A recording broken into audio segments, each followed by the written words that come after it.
Uno de los textos, como estaba diciendo, que la iglesia de Roma tomó y le dio toda la autoridad a Pedro como el Papa 920, diciendo que él era el primer Papa. La iglesia de Roma fue fundada el año 326 después de Cristo aproximadamente.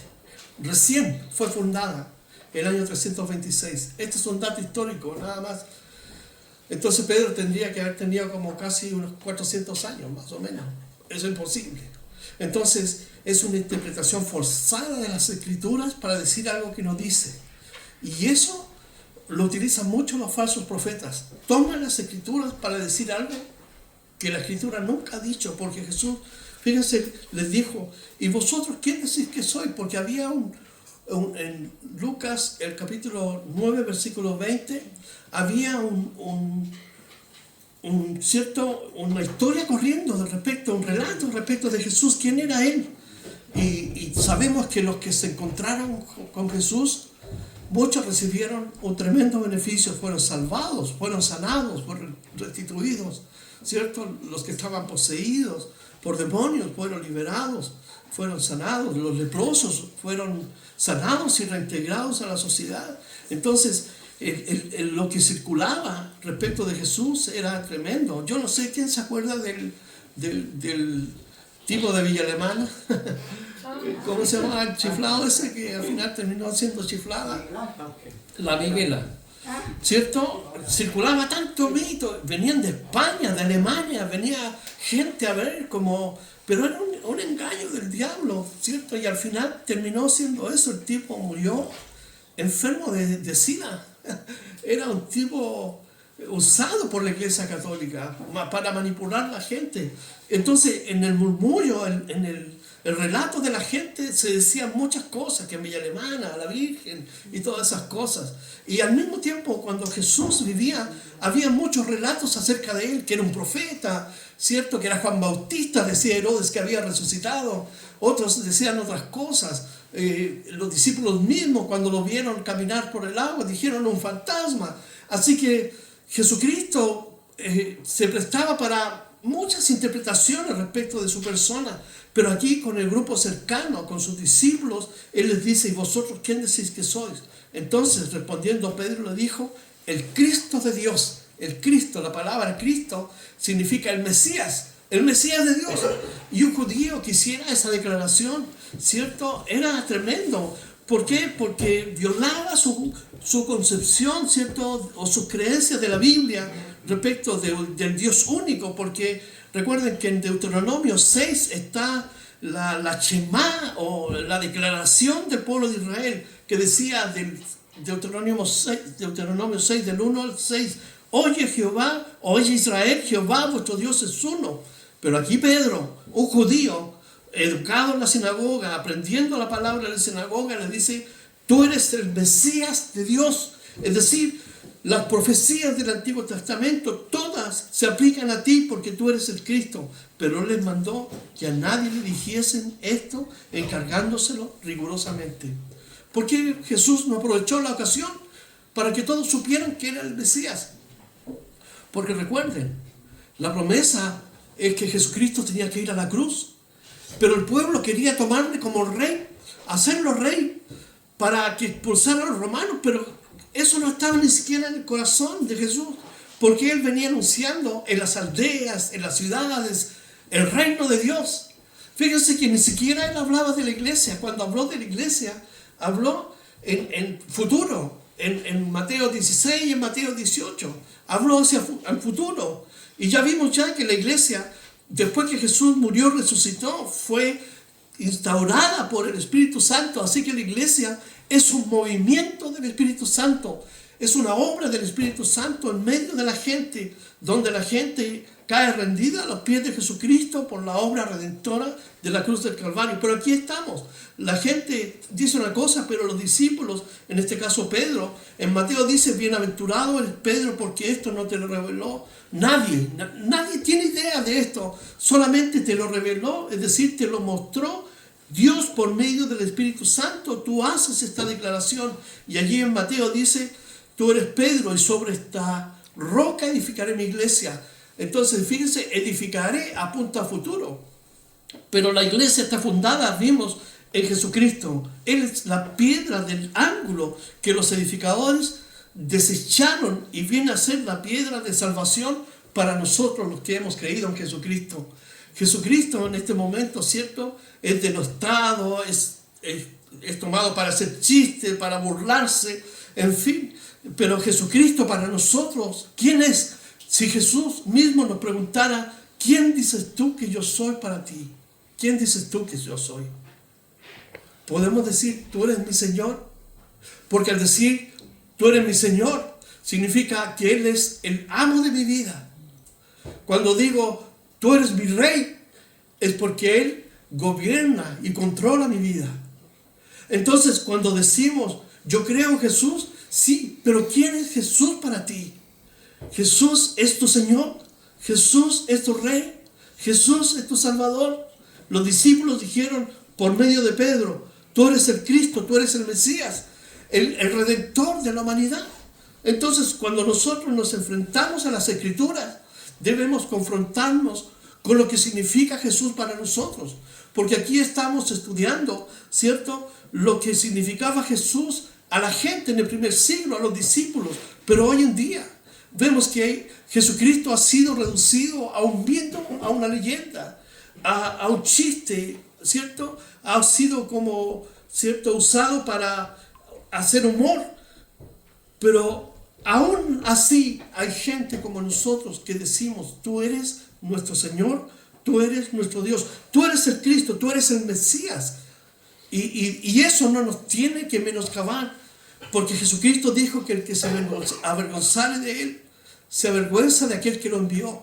Y Él un día se va a avergonzar públicamente delante de todos los hombres, y la persona que se ha avergonzado de Jesús no tendrá acceso al reino de los cielos. Pero Él le mandó que a nadie le dijese, encargándoselo rigurosamente y diciendo, es necesario que el Hijo del Hombre padezca, y esta es una de las primeras declaraciones que Jesús va a hacer respecto de que Él tiene que ir a la cruz. ¿Por qué? Porque la gente quería hacerle rey, pero Él tenía que ir a la cruz. Y esta es una de las cosas que Satanás no esperaba. Porque Satanás, ¿qué esperaba? Que Jesús se rindiera a sus pies, ¿cierto? Como en la tentación le dijo, te doy todos estos reinos porque a mí me han sido dados si tú postrado me adoras. Entonces, aquí Dios, me encanta lo que Él hace porque nos sorprende. Si el diablo hubiera sabido que era la cruz, entonces por ningún motivo hubiera dejado que Jesús fuera a la cruz. Hubiera hecho lo imposible para que Jesús no fuera a la cruz, pero Él no sabía eso. ¿Por qué? Porque Él no es omnisciente. Dios es omnisciente. Él conoce el presente, el futuro, el pasado. Por lo tanto, Él toma la historia y Él entonces interviene en ella y Él actúa en ella. ¿Para qué? Para que la obra de Dios se consume en la cruz del Calvario. Y comienza a decirles, es necesario que el Hijo del Hombre padezca muchas cosas y sea desechado. Fíjense, aquí va a mencionar por los ancianos. ¿Quiénes eran los ancianos? Los que hacían justicia en el pueblo. Los que se supone, ¿cierto?, utilizaban la ley de Jehová para dirimir causas entre el pueblo, para entregar, ¿cierto?, sabiduría y conocimiento y consejos al pueblo. Pero iba a ser desechado por ellos. Entonces podemos ver que la sabiduría del mundo no entiende las cosas de Dios. Dice, iba a ser desechado por los principales sacerdotes. Esto es, los sumos sacerdotes, Caifás y Anás. Uno era puesto por el Imperio Romano y otro fue puesto venía por descendencia de familia, por la ascendencia de Aarón, y por los escribas que eran los doctores de la ley. Fíjense, Jesucristo aquí nombra la categoría de personas que lo iban a rechazar. Y cuando tú miras hoy en día nuestra sociedad, ¿cuál es la categoría de personas que rechaza a Jesús? Los que se dicen religiosos, los intelectuales, los científicos, pero todos ellos tienen una cosa en común: son ateos, no acreditan en Dios, pero sí creen, por ejemplo, que el universo viene de la nada. Y sabemos que la nada no produce nada, pero aún así ellos se destacan, ¿cierto?, en un mundo corrompido por su inteligencia, por su sabiduría. Pero al mismo tiempo, al igual como en el primer siglo, rechazan constantemente a Dios. Entonces Jesús está diciéndole a sus discípulos que iba a ser desechado por los ancianos, los principales sacerdotes y por los escribas, y que sea muerto y resucita al tercer día. Y decía a todos, si alguno, fíjense, y aquí está el costo de seguir a Jesús. El precio de seguir a Jesús tiene el mismo valor del primer siglo como en este siglo que vivimos, siglo XXI. Aun cuando lo que Jesús va a decir tiene una significancia sumamente importante y relevante para sus oyentes, pero para nosotros también tiene que tener el mismo significado. ¿Por qué? Porque Él dice, si alguno quiere venir en pos de mí, niéguese a sí mismo, tome su cruz cada día y sígame. La cruz era un símbolo de muerte. La cruz, la muerte por crucifixión la inventaron los asirios, la adoptaron los persas, la adoptaron los griegos y los romanos, ¿cierto? La masificaron. En el año 66, en una revuelta de los judíos, en un tramo de 2 kilómetros, crucificaron a todos los judíos que se rebelaron contra los romanos en una gran avenida. Es el tiempo de Espartaco, ¿se recuerdan? Y los crucificaron, ¿cierto?, en una gran avenida. Entonces la crucifixión para el judío, ¿cierto?, frente al acosador imperio, era algo de temer, porque nadie quería, ¿cierto?, morir en una forma horrenda. Además que los romanos tenían la capacidad de matar a cualquiera y podían acusarnos de cualquier cosa. Por eso que Jesús, cuando los romanos, los soldados preguntaron, ¿qué hacemos nosotros? Y Jesús le dijo, no sean abusadores, conténtese con su paga, porque extorsionaban al pueblo de Dios, que en ese tiempo se supone debía recibir al Mesías. Pero fíjense, la cruz en aquel tiempo significaba terror para el pueblo de Israel.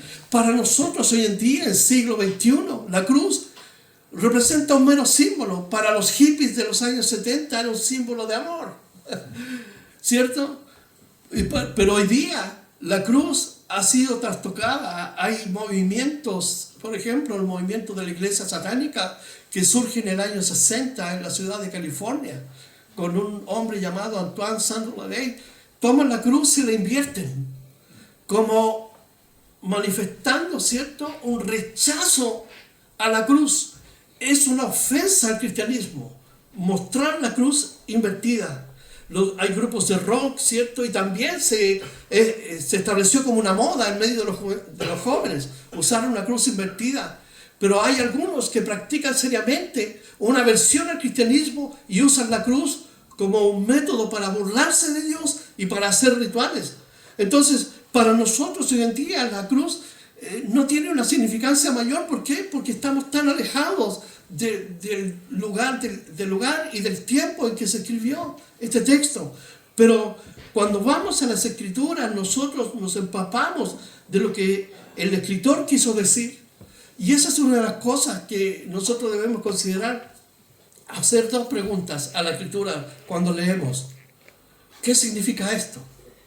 ¿Qué quiso decir el autor? ¿Y qué está diciendo aquí Lucas, que está investigando? Que la vida de un hombre debe estar en la cruz del Calvario. Es decir, tomar la cruz, que es símbolo de muerte y de horror. ¿Por qué? Porque en la cruz, ¿quién está? Antes, todavía Jesús no está aquí muerto y resucitado. Pero la cruz, ¿qué representa? A un hombre muerto. Un hombre muerto cuando dijo, Padre, en mis manos encomiendo tu espíritu. ¿Y qué hizo? Murió. Entonces la cruz debe representarnos a nosotros mismos como muertos al mundo, pero vivos a Dios. Jesucristo ha resucitado y es la buena noticia. Es el relato oral que circuló en los primeros años después de que Jesús resucitó. Después tenemos la Escritura, pero el relato era ese. ¿Cuál era la noticia en Jerusalén? Jesús murió, pero resucitó. No está, su tumba está vacía. Entonces, pero nosotros nos identificamos con la cruz porque ella es el símbolo de muerto. Hay un muerto ahí. Y debes ser tú y debo ser yo. Muerto para el mundo, vivo para Dios. Así que Él dijo, si alguno quiere venir en pos de mí, niéguese a sí mismo, tome su cruz cada día y sígame. Entonces no es el acto de morir con Cristo, sino también de seguirle en obediencia. Y ya hemos visto hasta aquí que Jesucristo ha preparado 12 hombres para que ellos continúen el trabajo, su labor. Y los discípulos han estado con él, han ido al monte a orar, han navegado en el mar de Galilea, han ido a Jerusalén, han recorrido toda Galilea, conocen la forma hasta que respira Jesús, cómo siente su ropa, su olor, lo conocen así y ellos lo imitan. Esa es la forma en que nosotros como discípulos tenemos que conocer a Jesucristo, tenemos que conocer cómo Él piensa, cómo ama, cómo siente y identificarnos como discípulos con Jesucristo. Eso significa tomar la cruz cada día, no significa ponerme un símbolo en una polera o colgando en mi cuello, lo cual uno puede hacer, pero significa que yo debo estar muerto en esa cruz. ¿Por qué?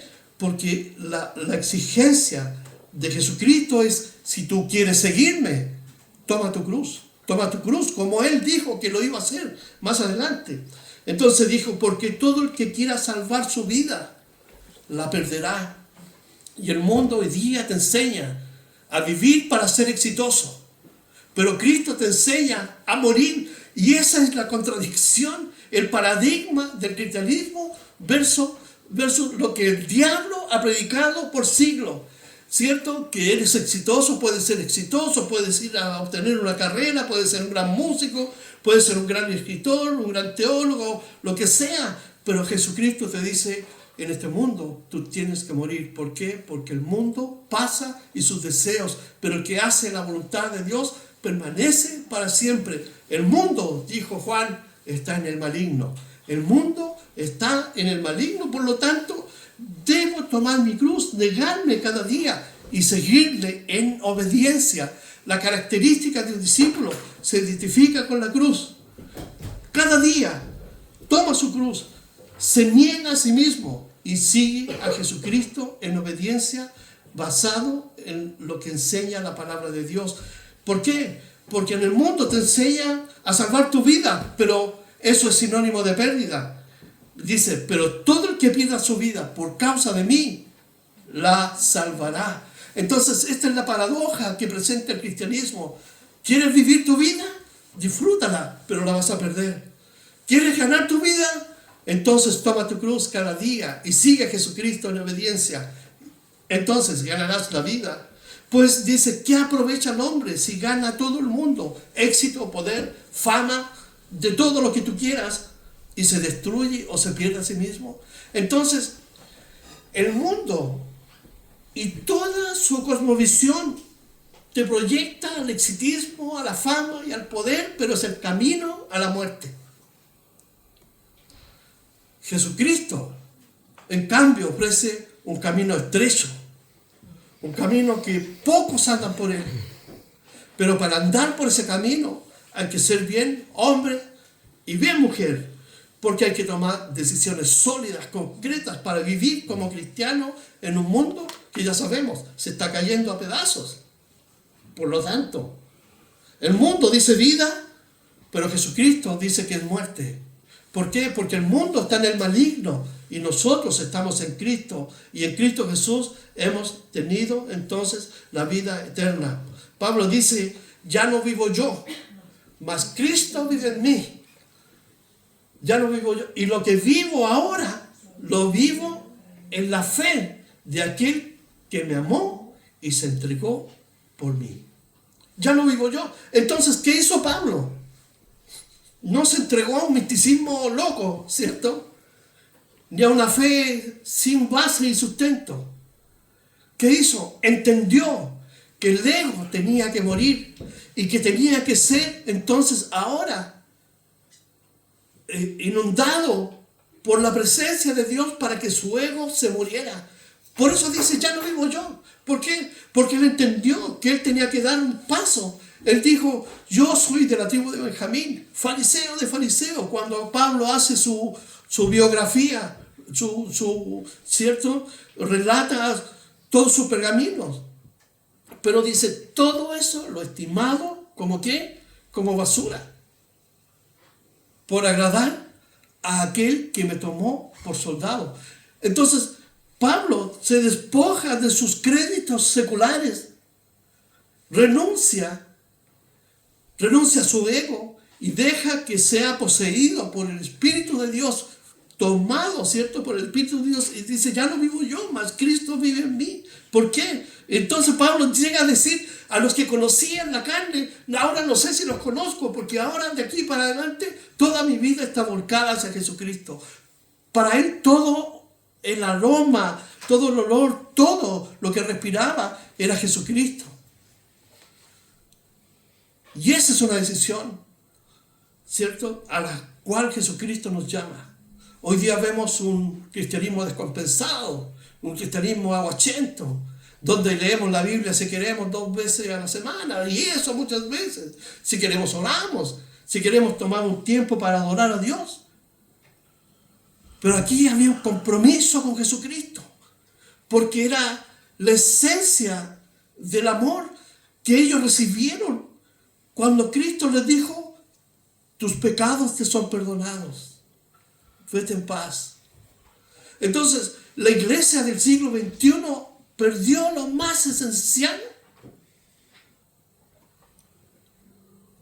ante lo cual hace un llamado a una iglesia 60 años después que él resucitó. Le dijo, pero tengo contra ti una cosa, que has dejado tu primer amor. Has dejado tu primer amor. ¿Y por qué lo dejó? Por otras cosas que eran más importantes.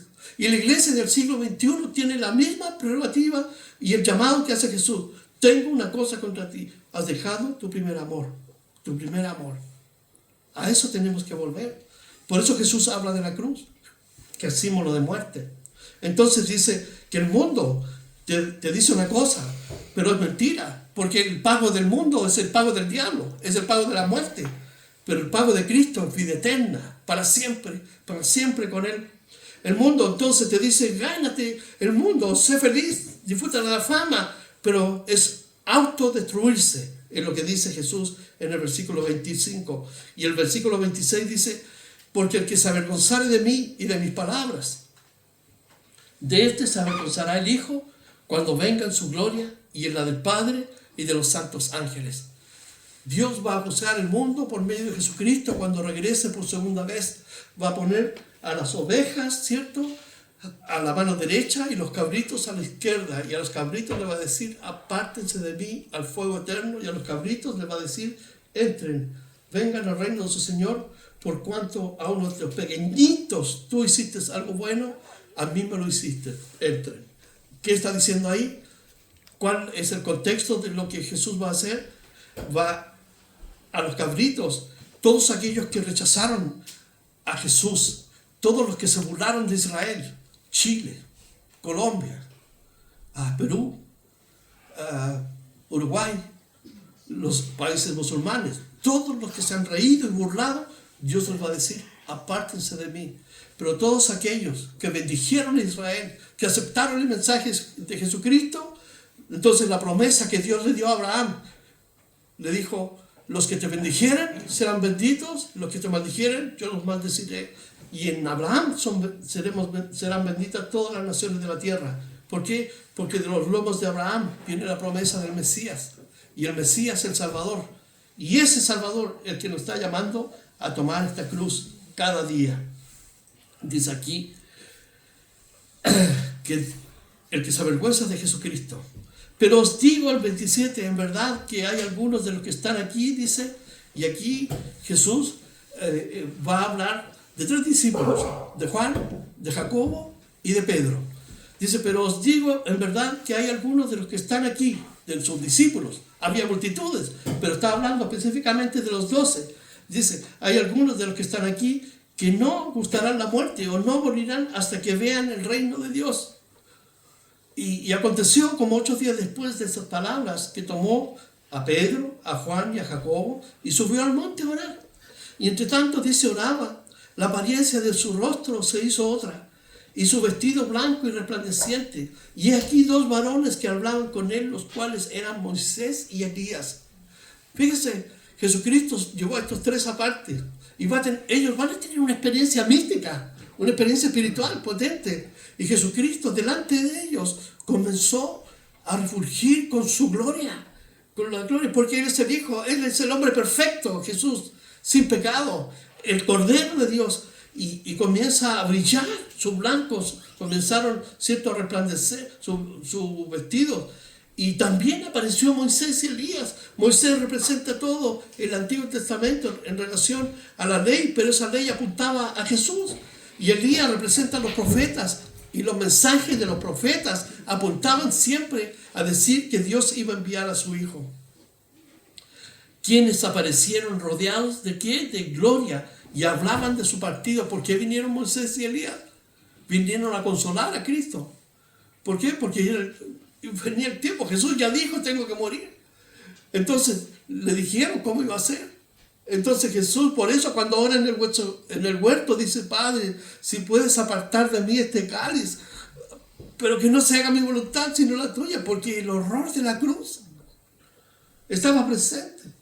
Y hablaban de su partida y que iba Jesús a cumplir en Jerusalén, porque Jerusalén iba a ser traicionado, arrestado, iba a ser, ¿cierto?, molido por nuestras rebeliones.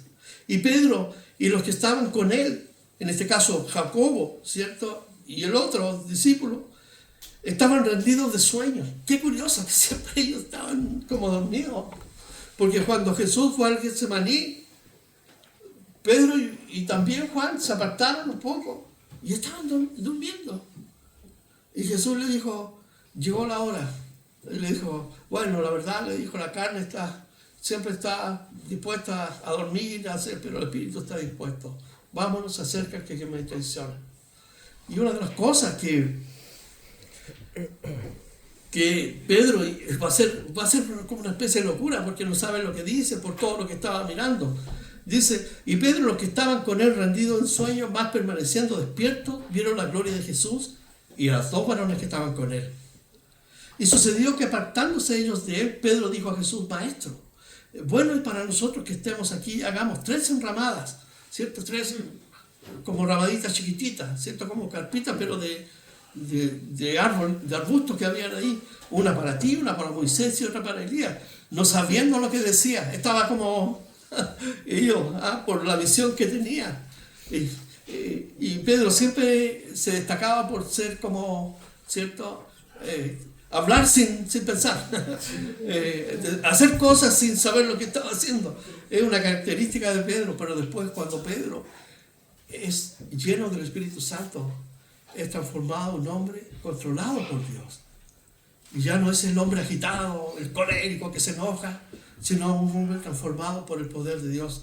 Entonces, mientras él decía esto, vino una nube que los cubrió y tuvieron temor al entrar en la nube.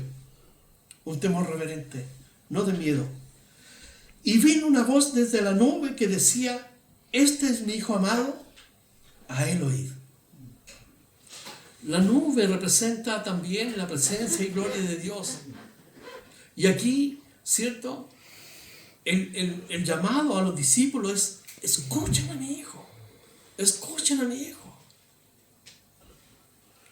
Y eso es tan importante.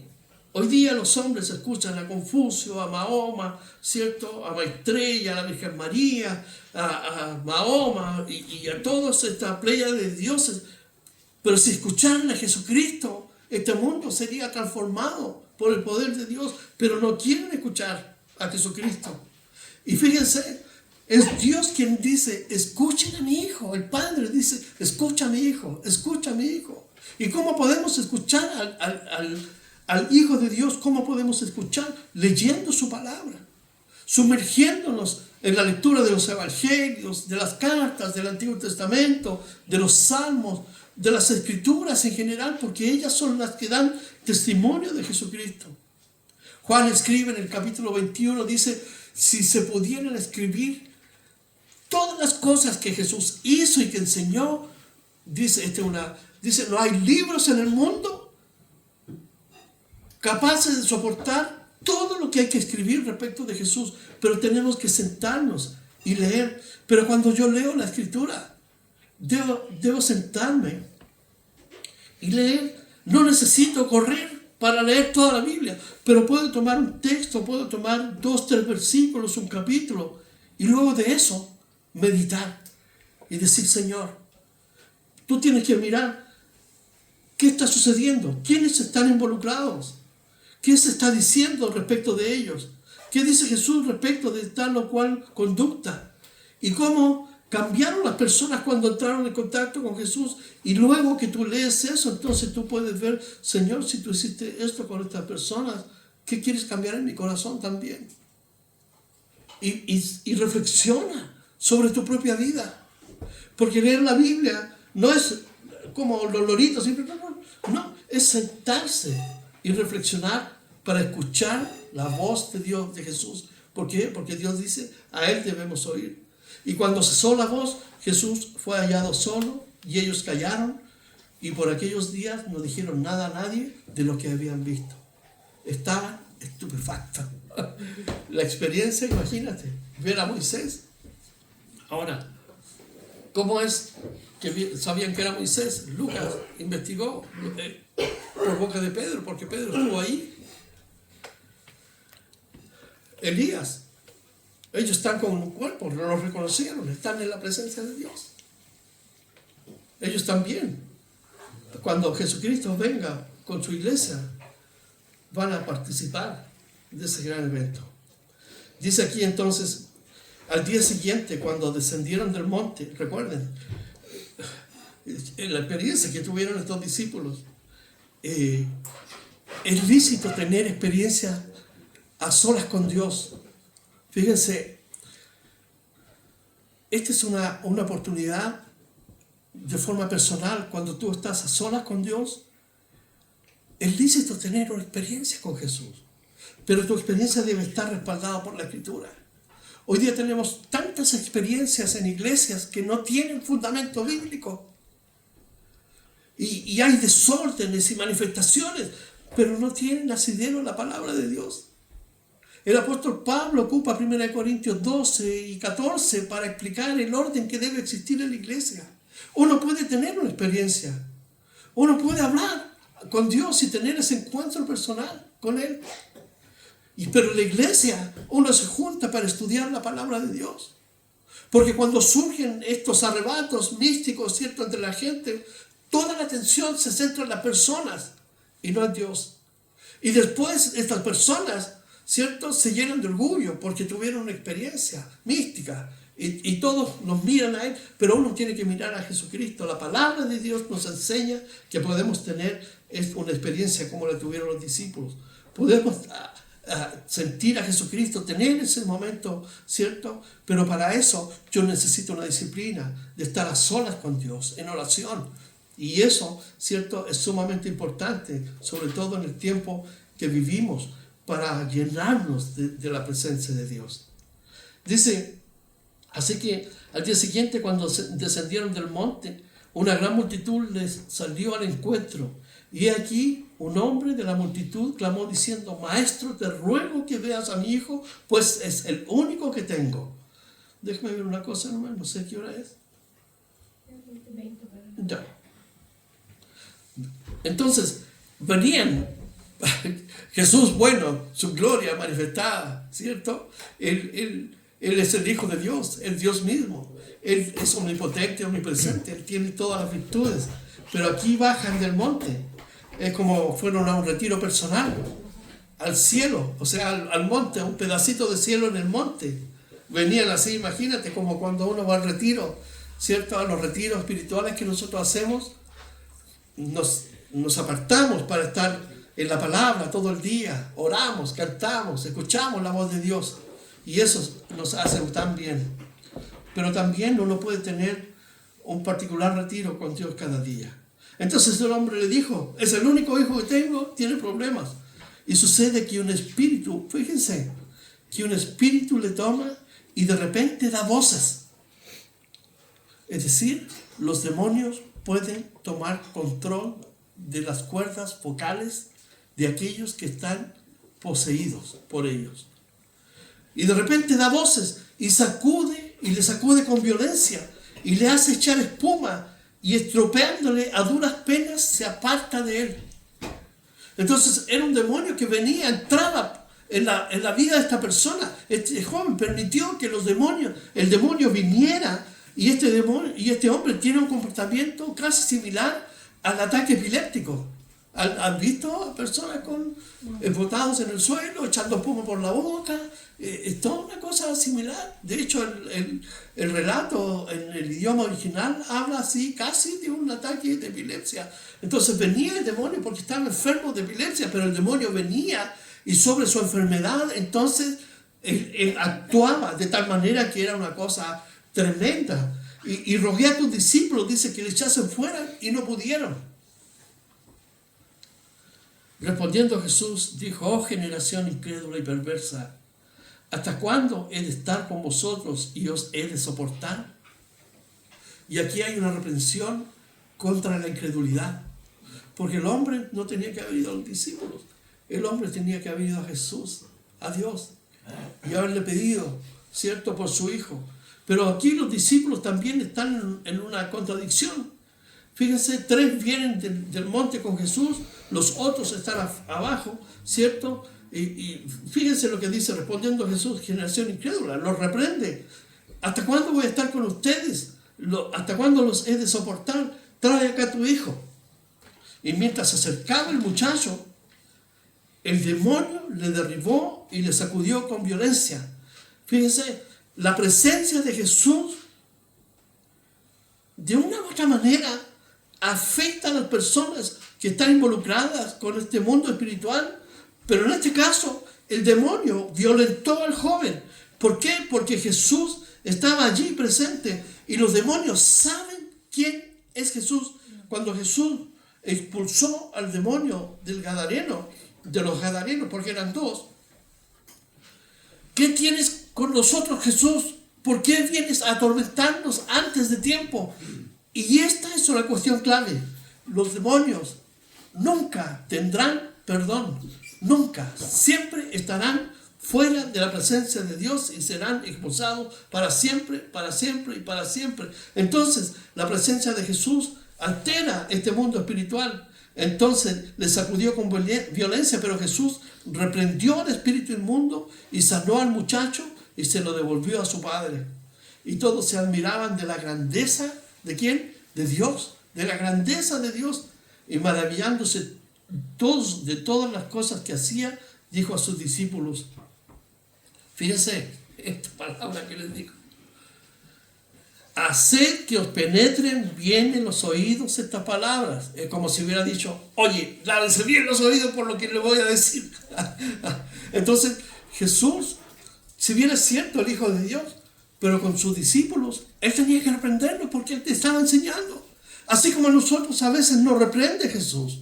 Somos sus discípulos y a veces hacemos cosas que no están correctas. Y a veces actuamos en incredulidad. Entonces Jesús le dice: oye, hagan que estas palabras penetren bien en los oídos, le dice. Porque acontecerá que el Hijo del Hombre será entregado en manos de los hombres. Fíjense, el discurso cambia. Jesús apunta hacia la cruz. Ya pasó esto, el hombre fue liberado, fue sanado. Pero fíjense, mas ellos no entendían estas palabras, pues estaban veladas para que no las entendiesen y temían preguntarle sobre estas palabras. O sea, Jesús está hablando en chino. Es como si llegara aquí a hablar en chino y nosotros, ¿qué está diciendo? ¿Por qué? Porque los discípulos también tenían una idea de que Jesús iba a estar para siempre con ellos ahí. A pesar de creer que era el Mesías, pero Jesús tenía que ir a la cruz. Y por eso los estaba preparando.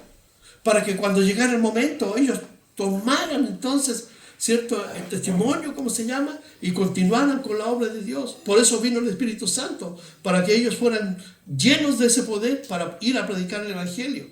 Y aquí dice: haced que os penetren bien en los oídos estas palabras, porque acontecerá que el Hijo del Hombre será entregado en manos de los hombres. Mas ellos no entendían estas palabras. Es decir, había una nube que cubría su mente, no podían entender lo que iba a suceder con Jesús. Entonces entraron en discusión sobre quién sería el mayor de ellos. Miren, aquí podemos ver la contradicción del ser humano. Jesús, hablando de la cruz, acababa de hacer una obra maravillosa y ellos salen con un disparate propio de la naturaleza del hombre, lo cual podemos ver hoy en día también. Fíjense, Entonces entraron en discusión sobre quién de ellos sería el mayor. O sea, los 12 ahí discutiendo. Oye, no, yo tengo más derecho, yo fui el primero, seguramente habrá dicho cierto Felipe, porque Felipe fue el primero. De acuerdo al Evangelio de Juan, Felipe trajo a Pedro, trajo a Andrés y después a Natanael. Y así se fueron sumando, después Jacobo, Juan, y así. Después Mateo, ¿se recuerdan? Jesús lo fue llamando, pero el primero fue Felipe. Entonces seguramente Felipe dijo con la elegancia propia de uno de Jerusalén, yo soy el primero. Pero aquí no se trata de ser el primero. Fíjense lo que hizo Jesús. Y Jesús, percibiendo los pensamientos de sus corazones, tomó a un niño y lo puso junto a sí. Y les dijo, cualquiera que reciba a este niño en mi nombre, a mí me recibe. Y cualquiera que me recibe a mí, recibe al que me envió. Porque el que es más pequeño entre vosotros, ese es el más grande. Y aquí la lección es, no se trata de quién es el primero, sino de quién es el más humilde y el que sirve a los demás. Como un niño tiene una fe crédula a toda prueba, un discípulo de Jesucristo debe tener esa confianza de que Dios puede solucionar todos los problemas, como la fe de un niño. Y aquí, en la lección de Jesús, no es que tú vas a ser el primero, sino que tú tienes que ser el último para servir a los demás. Ese es el principio que Jesucristo y la actitud de un niño. Pero ellos estaban peleando. Cuando Jesús habla de la cruz, ellos estaban peleando quién iba a ser el primero, quién iba a ser el mejor. Y hoy día vemos en la televisión, en las redes sociales, tipos que son los televangelistas y todas esas cosas, se muestran al mundo como si fueran los grandes apóstoles y todo eso. ¿Saben qué? Ese es un mal retrato de un discípulo, de un seguidor de Jesucristo. Porque uno que sirve a Cristo no está para la fama ni el poder, está para servir a la gente. Y cuando vemos a estos hombres aprovechándose de la gente, mostrando como si tuvieran poder en sí mismos, Jesucristo a esos les va a decir, apártate de mí porque yo no te conozco. La actitud debe ser como un niño, tal como dice Jesucristo aquí. Una actitud simple, una fe crédula. El versículo 49, entonces respondiendo, Juan dijo, maestro, hemos visto a uno que echaba fuera demonios en tu nombre y se lo prohibimos porque no sigue con nosotros. Esta actitud sectaria también que está en la iglesia. ¿Ah? Mi iglesia es la mejor. Mi iglesia es la mejor. En los años 78, 79, fíjense, cuando Dios empezó a usar la Asamblea de Dios, la Iglesia de Cristo, posteriormente vino la Iglesia Capilla Calvario, ellos pensaban que eran los mejores, la Asamblea de Dios. Hicieron un trabajo en todo Chile, pero ahí quedó. Hoy día la iglesia es una iglesia evangélica. La Iglesia de Cristo, ahí quedó, una iglesia evangélica. Capilla Calvario, una iglesia más dentro del mundo evangélico. ¿Por qué? Porque pusieron el énfasis en el nombre, en la denominación, y que ellos eran lo más importante. Pero fíjense, tal como Juan, nosotros somos los mejores, ellos no. Ese que anda predicando tu nombre, ese no sirve. ¿Y qué le dijo Jesús? Fíjense, contra el sectarismo religioso. Dice aquí, Jesús le dijo, no se lo prohibáis, porque el que no es contra nosotros, por nosotros es. Por nosotros es. Así que el cuerpo de Cristo es diverso. Hay multitud de denominaciones. Pero, ¿cuál es la mejor? Ninguna. ¿Por qué? Porque todos debemos seguir el ejemplo que Jesucristo ha dado, el ejemplo de un niño. Servir por amor. Amar a Jesucristo. Tomar la cruz. Seguirle cada día. ¿Para qué? Para ser un discípulo de Jesucristo que lo ama con todo el corazón. Jesús dice, no se lo prohibáis. No hay que prohibirle. Porque ellos están hablando de mí. ¿Cuál es el problema? Que no tienen personalidad jurídica, se juntan en una sala. No importa, están hablando de mí, están predicando el Evangelio.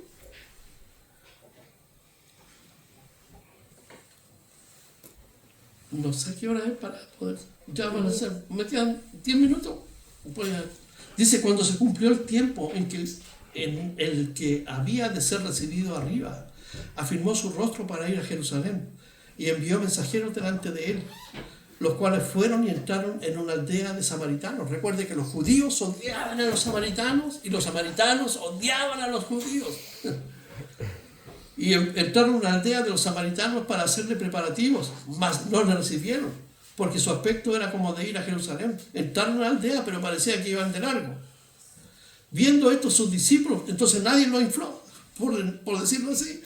Viendo esto sus discípulos, Jacobo y Juan, dijeron al Señor, fíjense en la actitud, ¿quieren que mandemos que descienda fuego del cielo como hizo Elías y los consuma? A veces hay personas que uno quisiera que el Señor mandara fuego y los consumiera. Pero él volviéndose lo reprendió. Otra vez lo reprendió. Fíjense, para ser discípulos tenemos que aceptar toda la prerrogativa de Jesús en nuestra vida.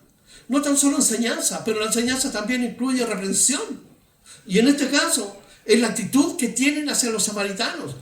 Porque ellos odiaban a los samaritanos y querían que Dios mandara fuego, así como destruyó, ¿cierto? Sodoma y Gomorra, una cosa así. Querían una cuestión espectacular, pero él les dijo, vosotros no sabéis de qué espíritu sois. Es decir, ustedes están confundidos, porque el Hijo del Hombre, es decir, Jesús, no ha venido para perder las almas de los hombres, sino para salvarlas, y se fueron a otra aldea. El borracho que está tirado en la calle necesita escuchar el mensaje de Jesucristo, pero no un mero compromiso de decirle que Jesús te ama, porque uno tiene que compartir lo que Dios ha hecho con uno. No tan solo el borracho que está tirado, pero el que está en la oficina también, el que está en la escuela. Todos tienen que recibir el mensaje, porque el Hijo del Hombre vino a salvar a la humanidad, no a destruirla como querían los discípulos. Y muchas veces, fíjense, en estas peleas denominacionales de una iglesia contra otra, se tiran rayos y centellas, y el testimonio hacia la gente que no es cristiana es terrible. Se pelean entre ellos, pastores peleados, ¿cierto? Porque le roban las ovejas de aquí a allá, o porque, en fin, por cualquier cosa. Esto trasciende al mundo secular y hay un testimonio terrible. Por eso Jesús le dijo, ustedes no sé de qué espíritu son ustedes, porque el verdadero seguidor toma su cruz y me sigue en obediencia cada día. Ama a Dios con toda su alma, con todo su corazón. Y fíjense, con esto vamos a ir terminando. Porque el Hijo del Hombre no ha venido para perder las almas de los hombres, sino para salvarlas. Y se fueron a otra aldea. Yendo ellos, fíjense, uno le dijo en el camino, se acercó, Señor, le dijo, te seguiré donde quiera que vayas. Y le dijo Jesús, las zorras tienen guaridas y las aves de los cielos nidos, mas el Hijo del Hombre no tiene dónde recostar su cabeza. Y dijo a otros, sígueme. Y él le dijo, Señor, déjame primero que vaya y entierre a mi Padre. Jesús le dijo, deja que los muertos espirituales, porque aunque viven físicamente, espiritualmente están muertos y no conocen a Dios, deja que los muertos entierren a sus muertos. Y tú ve y anuncia el reino de Dios. Entonces también dijo otro, te seguiré, Señor, pero déjame que me despida primero de los que están en mi casa. Es decir, tengo que esperar que mueran y después te sigo. Y Jesús dijo, ninguno que poniendo su mano en el arado mira hacia atrás es apto para el reino de Dios. El día que conocimos a Jesucristo, nuestra vida comenzó, ¿cierto? Y tenemos que fluir hacia adelante, no hacia atrás. Y hay un sinnúmero de excusas para no seguir a Jesucristo. El mundo tiene muchas excusas, pero dentro del cristianismo hay muchos cristianos también. Estoy ocupado, no tengo tiempo, tengo esto que hacer, estoy aquí, estoy acá.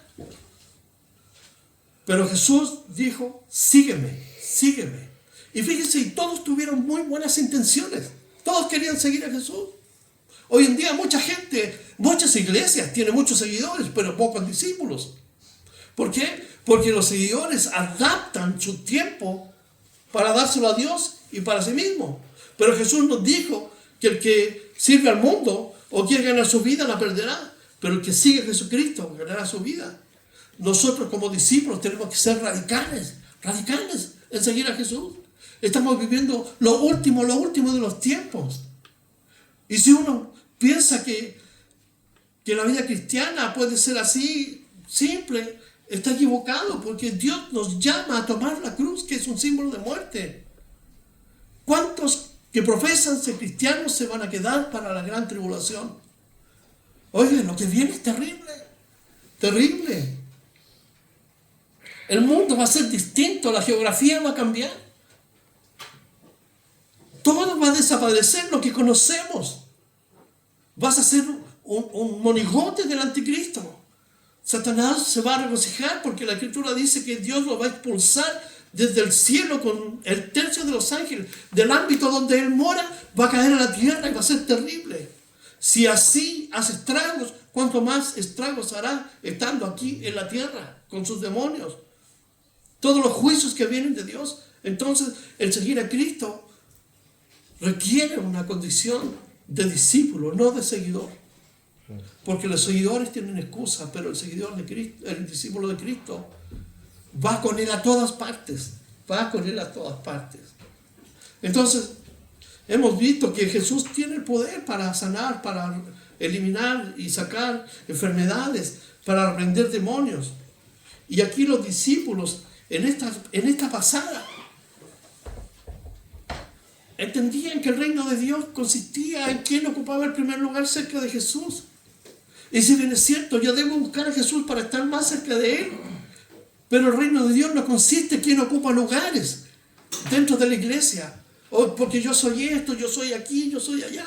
No, somos todos siervos y seguidores y discípulos de Jesucristo. No tan solo seguidores, porque el día que aceptamos a Cristo comenzamos a seguirlo para transformarnos en discípulos.